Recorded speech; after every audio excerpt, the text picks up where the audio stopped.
SP Narnaul दलित विरोधी है और पूर्वाग्रही मानसिकता से का शिकार है।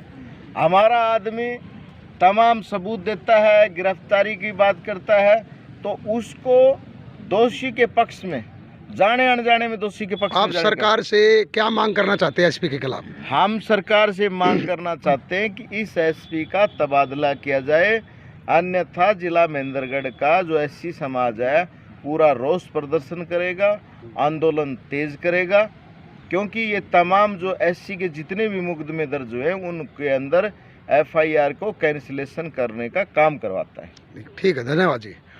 ये हमारे साथ अजय के पिता अमर सिंह जी हैं। अमर सिंह जी, आपको आज 2 महीने करीब होने जा रहे हैं अजय के मामले में, तो आपको कहाँ तक न्याय मिलती नज़र आ रही है? मेरे को तो महेंद्रगढ़ जो पुलिस है और यहाँ जो एसपी नारनौल से किसी भी तरह की मेरे को न्याय की उम्मीद नहीं है, क्योंकि इनको तमाम सबूत दे दिए हमने, यहाँ सारे सबूत पेश कर दिए। मोटरसाइकिल के बारे में कह रहे हैं कि मोटरसाइकिल डैमेज है, मोटरसाइकिल पे कोई किसी तरह का निशान नहीं है। उसकी जो डेड बॉडी, उसके बॉडी अजय की डेड बॉडी पे कोई किसी तरह का खरोच नहीं है, सिर्फ सिर पे चोट मारी हुई है, सरिये से मारी हुई चोट। बाकी सारे सबूत हमने पेश कर दिए। पुलिस है उसकी कोई कॉल डिटेल चेक नहीं कर रही है। हेमंत की जो कॉल डिटेल है उसको कोई किसी तरह का। आप एसपी नारनौल को क्या संदेश देना चाहते हो? मैं ये देना चाहता हूँ, या तो यहाँ से महेंद्रगढ़ छोड़ के चले जाओ या हमारे न्याय दे दो। सबसे बड़ी मेरा यही संदेश है इनको। ठीक, या तो यहाँ अगर आपकी बस की बात नहीं है तो ये नारनौल छोड़ के चले जाओ यहाँ से। ठीक, धन्यवाद। ये कटकई से रमेश जी हैं और इनकी दोहती को अपहरण किया गया था, पोस्को एक्ट लगा हुआ है, उसके बावजूद पुलिस उस लड़के को गिरफ्तार नहीं कर रही है। तो इसके बारे में रमेश जी बताइए, आपको पुलिस प्रशासन से कहाँ तक न्याय मिली है?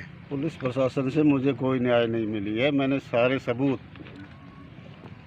2 लड़के हैं जो बच्ची को लेके जा रहे हैं, वो दूसरा लड़का गांव में घूम रहा है, अभी तक पुलिस ने उसको गिरफ्तार नहीं किया है। और पुलिस का डीएसपी, एसएचओ अटेली और सब इंस्पेक्टर ये कहते हैं कि ये तो इन्फॉर्मर है, जबकि उस लड़के को मैंने ही पकड़वाया था पुलिस से। आज तक खुला घूम रहा है, खुला पैसा, मोटा पैसा ले रखा है। विधायक का दबाव है। कौन से विधायक का दबाव है? सीताराम विधायक का दबाव है। उसके दलाल है मेरे गांव का एक आदमी जी, विनोद नाम है उसका। जी, खुलेआम नाम ले रहा हूँ, सीताराम का भी नाम ले रहा हूँ खुलेआम, क्योंकि वो उसके पास बैठता है। उसने फ़ोन किया है कि इन बच्चों को तंग मत करें, और उसने छुड़वा दिया थाना से। उसके बाद में वो जो है कोई रिस्पॉन्स नहीं मिल रहा। डीएसपी लॉलीपॉप देता है, जिसे 5 महीने से मैं चूसता आ रहा हूँ। मुझे कोई उम्मीद नहीं है। डीएसपी कौन है? डीएसपी राजीव कुमार है। कहाँ बैठते हैं? करीना जी। कल मैं मिला हूँ एसपी साहब से, संगठन के साथ में। एसपी साहब ने आपको क्या आश्वासन दिया? तुरंत प्रभाव से मैं इनको गिरफ्तार करवा रहा हूँ जी। आप बताना नहीं किसी को, नहीं तो भाग जाएंगे। लेकिन अभी तक उनकी गिरफ्तारी नहीं हुई है। जब ये इनको गिरफ्तार, शायद दोषियों को गिरफ्तार नहीं कर रहे, तो लड़के को बरामद कब करेंगे? 5 महीने हो गए। आप सरकार को एसपी और डीएसपी के खिलाफ क्या संदेश देना चाहते हैं? मैं सरकार को ये संदेश देना चाहता हूँ कि ऐसे डीएसपी और एसपी को यहाँ रहने का कोई अधिकार नहीं है महेंद्रगढ़ में। यहाँ के जो दलित वर्ग है इनसे बहुत परेशान है। आए दिन जो है ये केस हो रहे हैं हमारे ऊपर और उनको ट्रेस नहीं कर रहे। उल्टा हमें ही बरगलाया जाता है, हमें धमकाया जाता है, पीड़ित पक्ष को ही धमकाया जाता है, मोरल डाउन किया जाता है, टॉर्चर किया जाता है थाने में। धन्यवाद सर जी। चंद्रमोहन एसपी साहब जिला महेंद्रगढ़ में आए हैं, तब से लेकर ये इतिहास है कि SC ST के जितने भी मुकदमे दर्ज हुए हैं उन तमाम मुकदमों को रफा दफा करने का काम किया है। एक FIR नंबर ओनली 47 है, 2019 की है, मई महीना है, महिला थाना की है, SC ST एक्ट है और संगीन धाराएं हैं। एसपी नारनौल आप पे ये जाति क्यों कर रहा है? एसपी नारनौल जाति इसलिए। हाँ जी प्रधान जी, आज ये धरना चल रहा है, इसको कितने दिन हो गए और इसमें आपने किस किस अधिकारियों से बात करी? ऐसा है कि इस धरने को ये लगातार चलता जा रहा है और आज इसको 7 दिन हो गए कंटिन्यूस चला है और हमने यहाँ पे सभी जो प्रशासनिक अधिकारी हैं, एसपी है, डीसी है, इनसे मुलाकात की है, लेकिन हमें कोई जो है ना सकारात्मक इनका कोई रवैया दिखाई नहीं दे रहा।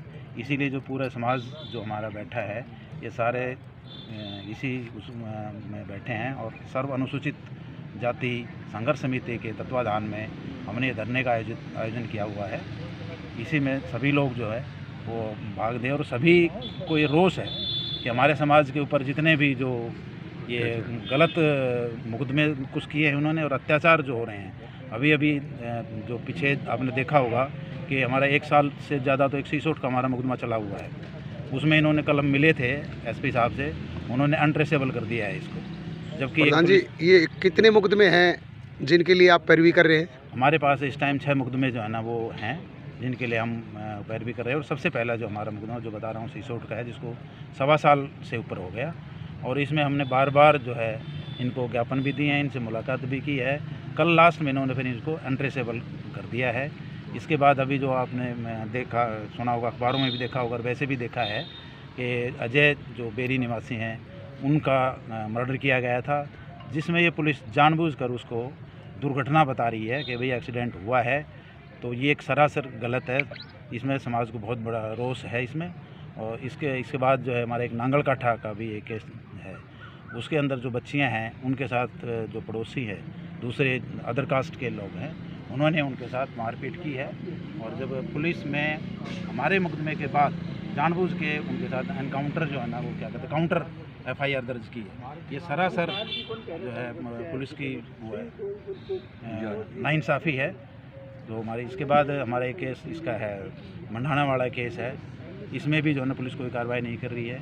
एक कटकई में जो हमारी नाबालिग बच्ची का वहाँ के जो बता दिया उनको कोई ठाकुर है शायद, वो लेके जो है मई 2021 से लेके फरार है और आज तक पुलिस उसका कोई सुराग नहीं लगा पाई है। क्यों नहीं लगा पाई है ये तो वही बता सकते हैं, लेकिन हमें जो अंदेशा है कि पुलिस उन सभी से मिली हुई है और इसके ऊपर कोई कार्रवाई नहीं की जा रही है। तो हम सभी जो है इसी उसमें प्रधान जी, आगे का क्या रणनीति बनाई आपने? कल आप क्या करोगे? हम अब ये देख रहे हैं कि यहाँ का तो प्रशासन देख लिया, हमें हमारे कोई हेल्प नहीं कर रहा है, तो हम अपने जो उच्चाधिकारी हैं बाकी Subscribe now and press the bell icon. Never miss an update.